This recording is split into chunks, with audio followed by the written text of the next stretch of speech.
পৰা বস্তুটো খিৰুৱাই ভাল হ'ব নহয় আৰু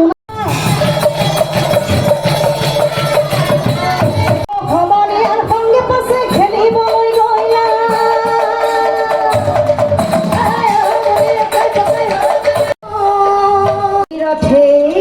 ৰাখিলো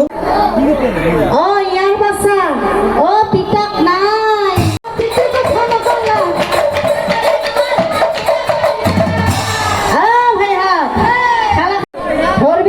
ধৰবি